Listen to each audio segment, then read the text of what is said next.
Hola amigos, soy Francisco y esto es Béisbol, Números y mucho más. Continuamos con las 5 herramientas tradicionales. Hablábamos del caso de Derek Jeter. Aquí hay una gran discrepancia entre los partidarios de las estadísticas tradicionales y de la impresión visual y los estadísticos contemporáneos. ¿Cómo van a decir que Jeter, que tiene 5 guantes de oro, que tiene esas jugadas espectaculares que se mete de cabeza en el dugout, los tiros que hacía en el aire, cómo van a decir que es un fildeador mediano o incluso menos que mediano? Bueno, porque simplemente se ha desarrollado una forma más científica, más objetiva, más profunda de valorar lo que es la defensa. Acuérdense que describíamos, valorábamos y pronosticábamos. ¿Qué hacen esas estadísticas? Lo primero es que hay la introducción del factor de alcance. El factor de alcance es el número de lances por juego de 9 innings. En contra de él, lo único que había que era el promedio de fildeo y lo que pensaban los observadores. Esa es la gran diferencia. Ahora, el factor de alcance se fue haciendo más sutil. Fueron apareciendo las llamadas estadísticas desglosadas y se empezó a diferenciar las jugadas a la derecha, en caso de Jeter, de un infielder, las jugadas hacia la izquierda. Se valoró la dificultad de las jugadas, incluso hay posibilidad de medir la capacidad de reacción de los jugadores y por eso la impresión visual no es suficiente para darle la razón a los que siguen considerando que Jeter era un extraordinario fildeador y los 5 guantes de oro realmente fueron un error y una injusticia hacia otros shortstop que eran mejores a la defensiva. Para mostrar esto de una manera bastante concreta, quiero utilizar de nuevo las matemáticas del vago. Vamos a hacer un experimento mental. Vamos a imaginarnos, usando la simplificación y la exageración, un equipo A y un equipo B. El shortstop de un equipo A y el shortstop de un equipo B en un solo juego. Juego en el cual ambos equipos producen 10 roletazos semejantes por la suma del shortstop. El equipo A tiene un shortstop que mide 2 metros de estatura, una gran envergadura de brazos, pero tiene muchas dificultades para moverse. Es lento, aunque tiene manos seguras. Ahora el equipo B tiene un shortstop más pequeño, más rápido, con grandes reflejos que cubre un terreno considerable.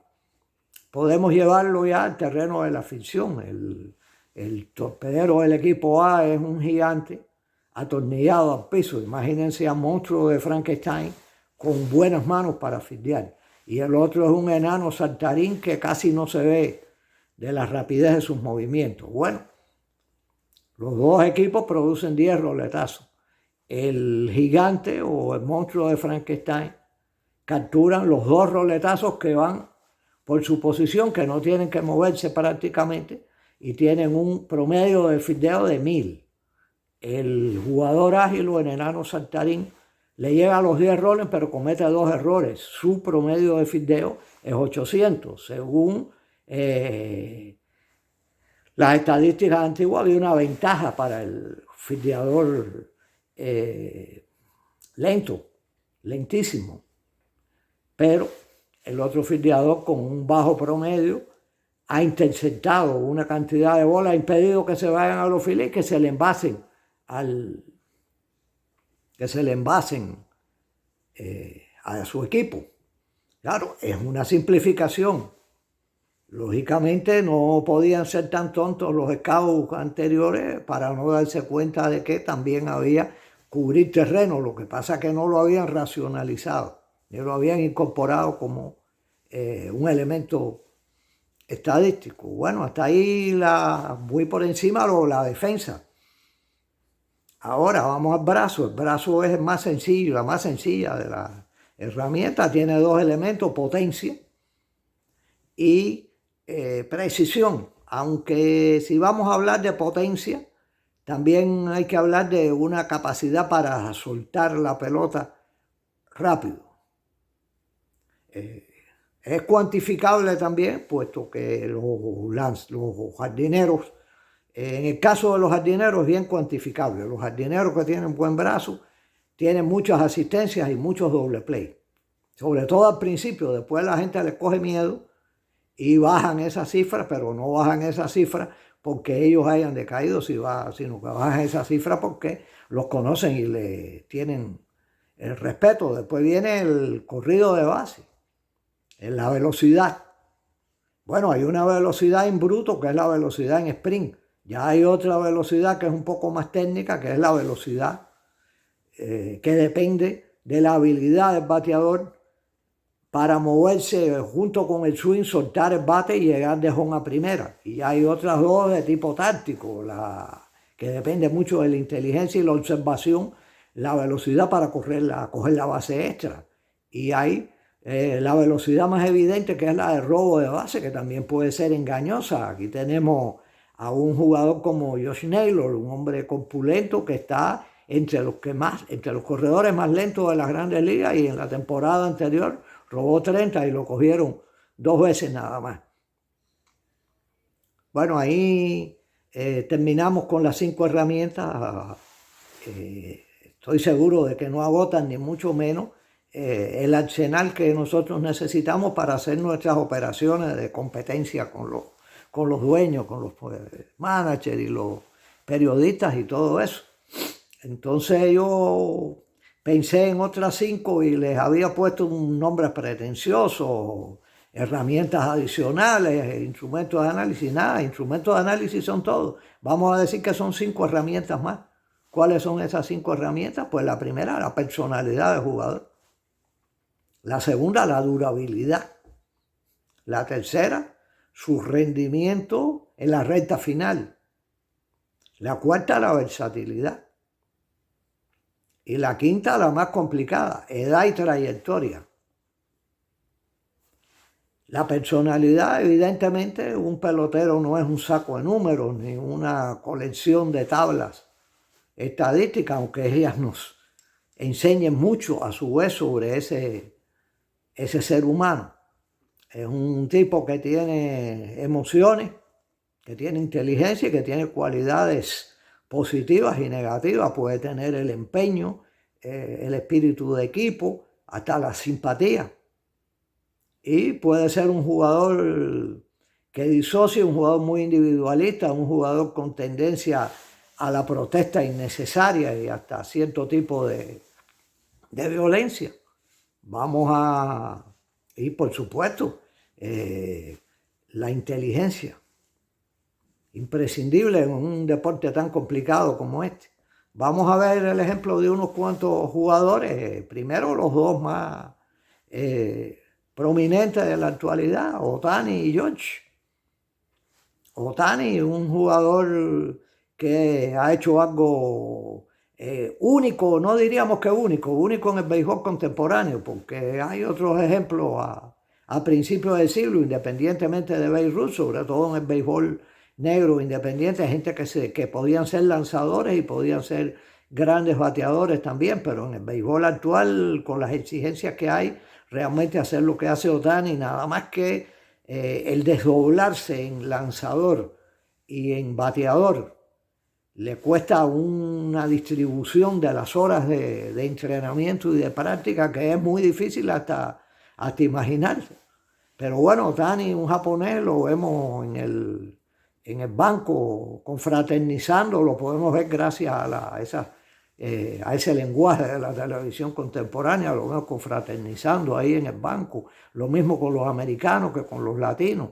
Lo vemos con su sonrisa, que es una sonrisa que debemos aplaudir porque no solo le reporta dinero a él, es una parte importante de su carisma, a él y a los Dodgers le reporta dinero, sino también nos conviene a todos los amantes del béisbol, porque esa es la cara del béisbol y no hay ningún deporte que tenga una cara como la ha hecho Shohei Ohtani. El caso de George, bueno, imagínate tú, Tremendo jugador. Si Aaron Judge se retirara ahora mismo, ya sería un jugador que habría que considerarlo entre los mejores. Tiene unos números y una capacidad como jugador de béisbol. Es un gran jardinero derecho, un jardinero derecho inteligente con colocación. Me acuerdo cuando era un novato, le robó 1 o 2 honrones a Gurriel y mostró que lo estaba velando, que sabía por dónde iba. Tiene gran velocidad, tiene gran brazo, fildea bien. Además es un jugador capaz de sacrificarse, de dejar su posición relativamente cómoda en el right field para meterse a jugar el center field en Yankee Stadium, con unas presiones que pueden reducir su rendimiento ofensivo, aunque no fue así. Pero bueno, se está echando una carga adicional. Es un jugador que tiene un poder de comunicación a través de la prensa y de las entrevistas, un jugador que interactúa con los dueños del equipo, con los managers, por algo es un capitán. Y hablaría también de otro gran jugador de equipo, que es un jugador modesto, que no se habla lo suficiente de él, José Ramírez, uno de los mejores tercera base de la historia, uno de los peloteros más completos de la última década, un pelotero que ha hecho lo que no hace nadie, ha renunciado de dinero para mantenerse con su equipo toda la vida, no como los antiguos jugadores de los cuales se habla tontamente de una fidelidad al equipo cuando estaban obligados a quedarse ahí en el béisbol feudal que tenía la llamada cláusula de reserva. Bueno, hemos visto ahí que hay jugadores, por ejemplo, estos son jugadores muy positivos, hay jugadores que podemos considerar en cuanto a su contribución al juego de equipo como neutro, como ese Kyle Tucker, que ha recibido esa gran paga, es un jugador muy completo, es un gran bateador y un gran estafador de base. Pero en cuanto a carácter se le considera un tipo, hace poco leí, que lo define como un tipo soso, y hay los individuos problemáticos como el extraordinario Barry Bonds, que era un bateador y un jugador muy completo, llegó a ser durante varios años un verdadero fenómeno y después sigue siendo fenómeno, pero solo el bateo. Eso yo quiero meterme a investigarlo un poco, el secreto, el misterio de Barry Bonds, hacer un poco de detectivismo beisbolero. Otro caso, Manny Ramírez, impredecible. Bueno, Manny es Manny, pero había que dispararse a Manny porque era un bateador que decidía, uno de los grandes bateadores de la historia, con esteroides y sin ellos. Y bueno, más allá del fenómeno este de la positividad, de la energía positiva, de la vibra, hay un jugador único, emblemático, que ya va más allá y lo aportaba un aura. Este es, lógicamente, Roberto Clemente, aunque Clemente no hubiera perdido la vida en una misión humanitaria, ya con lo que había hecho sobre el terreno de juego, había dejado una huella única. Clemente, si uno va a ver los récords, no era igual, se acercaba, pero no era igual de Aaron y Macy. Sin embargo, para sus compañeros, para los que jugaron con él, sí lo veían lo percibían como un igual por esa grandeza que tenía Clemente, que es más que los números y es mucho más. Son los números y el infinitamente más. La forma de poner el alma en el juego, de entregarse, primero por su equipo también, por la camiseta de los Piratas, pero sobre todo por su condición de estrella latinoamericana. Era un jugador que sabía que tenía una misión, que él jugaba por él y jugaba por otros como él, y jugaba también por los olvidados, los que no habían podido llegar al escenario de las ligas mayores. Bueno, se está acabando el tiempo, me estoy despidiendo.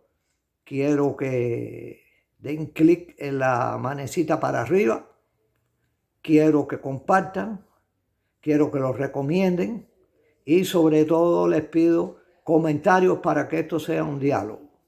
Hasta la próxima.